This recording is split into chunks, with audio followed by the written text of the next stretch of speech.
પોરબંદરના આવાસ વિસ્તારમાં છેલ્લા 5 દિવસથી પીવાના પાણીનું વિતરણ ન થતા સ્થાનિક મહિલાઓ દ્વારા આજે મનપાના મેયરને રૂબરૂ મળી ઉગ્ર રજૂઆત કરાઈ હતી। જોકે મેયરે તાકીદે સમસ્યાના સમાધાન માટે કામગીરી હાથ ધરતા મહિલાઓ ખુશ થઈ પરત ફરી હતી।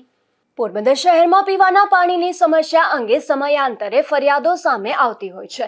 પોરબંદર શહેરના ઉનાળાના પ્રારંભ થતાં જ પીવાના પાણીની સમસ્યામાં વધારો નોંધાયો છે। પોરબંદર શહેરના વોર્ડ નંબર 1માં આવેલ આવાસ વિસ્તારમાં પણ પીવાના પાણીની સમસ્યા સામે આવી છે। આવાસ વિસ્તારમાં આવેલ બ્લોક નંબર 34, 35, 39 અને 40માં છેલ્લા 5 દિવસથી પીવાના પાણીનું વિતરણ ન થતાં આ બ્લોકમાં રહેતા પરિવારના સભ્યો મુશ્કેલીમાં મુકાયા હતા। ત્યારે આજે આ બ્લોકમાં રહેતા પરિવારની મહિલાઓ દ્વારા પીવાના પાણીની સમસ્યાને લઈને મનપાના નવનિયુક્ત મેયર સાગર મોદી પાસે રજૂઆત કરવા પહોંચી હતી। મારું નામ રાઠોડ કંચનબેન છે। હું આવાસ બોખીરા આવાસમાં રહું છું। 34 નંબરની મારી બિલ્ડિંગ છે। 34 નંબરની બિલ્ડિંગમાં 5 નંબરમાં હું રહું, પણ અહીંયા સમસ્યા એવી છે કે 8-8 દીએ 5-5 દીએ પાણી દે અને પાણીમાં એવા ધાંધિયા કે ખાલી કલાકે જ દે, વાલે ઓછા ખોલે, જેના લીધે પાણી ઓછું આવે અને અમારે મહેમાન કે કોઈ છોકરા છાબરા બધા નાના બચારા રહે। આખી બિલ્ડિંગમાં પાણી ખાલી કલાક તો દે પણ વાલ ઓછો દે ને એને લીધે પાણી અમારે ઘટે છે। અને પાછળ ગંદકી વાળો લાઇટું નથી, પાણીની ડંકી નથી। અમારે નાના બચ્ચા, હમણાં ચોમાસું આવે છે તો જીવ જત તો લાઇટોની સુવિધા, પછવાડે ગંદકી વાળો સાફ કરવાની સુવિધા, કોઈ કઈ ધ્યાન દેતું નથી। પ્રમુખો બનાવ્યા, પ્રમુખને કહીએ તો પ્રમુખ એમ કે હા ભાઈ તમે હવે ન્યા જઈને બધી બાયું જઈને કયો નગરપાલિકાએ તો અમે કર્યું, બાકી અમે તમારા ભેગા છે એ રીતના કઈ, બાકી ક્યાંય ધ્યાન દેવામાં કઈ આવતું નથી। અમારી માંગણી એક જ છે કે અમે નીચે રહીએ છીએ, અમારે નાનું છોકરું છે, મારે 2 વર્ષનો છોકરો છે, પછવાડે ગંદકી વાળો છે, જીવજંતુ આ તે એ બધું, અને મેન મુદ્દો તો અમારે પાણીનો જ છે। અમારે પાણી આવી જાય ને તો અમારે કઈ જાજી ઉપાધિ કઈ અમારે થકોય ના થાય। અમારે મારા નાના છોકરાઓને, આ બેન ને નાનો છોકરો છે, ઘણા એમાં નાના બચ્ચા વાળ્યું છે, આ છોકરાઓને ભેગા લીધા અમે અહીંયા।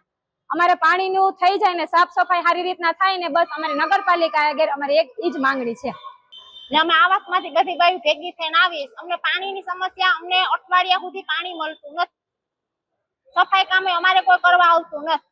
પાછળ અમારે ગંદકી ઓલી ગટર ખોદીને વયા ગેસની લાઈન વાળા એની ગટરો એમની જ પડી, અમને હા મચ્છરો ને જીવડાના હાન થાય ને તમારે દુનિયાનું ભરે છે, અમારે રેવાય એમ જ નથી, કોઈ જોવા આવતા નથી કે હું આમાં કી પોઝિશનમાં રહ્યો છું। અમારી માંગણી એક જ છે કે અમને પાણી છે ને પૂરું મળતું નથી, અમને પાણી મળવું છે। પાણી આવ્યા ભેગું તરત 1 કલાકની અંદર તો વયું જ જાય। હાલો, મારું નામ રાઠોડ કંચનબેન છે। હું અહીંયા રજૂઆત કરવા આવી, પેલા હું બોલી હતી પણ ત્યારે થોડી ખીજ હતી, પાણીનું બધું ટેન્શન હતું, પણ અહીંયા આવ્યા મળ્યા પછી અમને એમ થયું કે ના અમારી માંગણી બધી પૂરી થશે।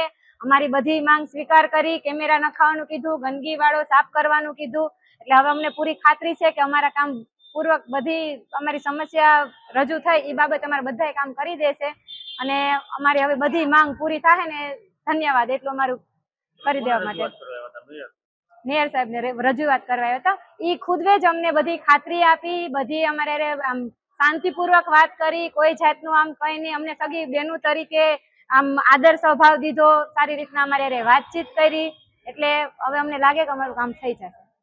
આ મહિલાઓ રજૂઆત કરવા આવતા મેયર દ્વારા તાત્કાલિક અધિકારીઓને બોલાવી આવાસમાં પીવાના પાણીની સમસ્યા અને સફાઈ સહિત તમામ સમસ્યાનું તાત્કાલિક નિરાકરણ કરવા સૂચના આપી હતી। ત્યારે આ મહિલાઓ પણ અહીંથી ખુશ થઈને ગઈ હતી અને મેયર સાગર મોદીનો આભાર વ્યક્ત કર્યો હતો। આ 4 બ્લોકમાં અંદાજે 100 જેટલા પરિવારને 5 દિવસથી પાણી મળ્યું નથી, જેથી આ પરિવારને પૈસા ખર્ચીને પીવાનું પાણી લેવાની ફરજ પડે છે।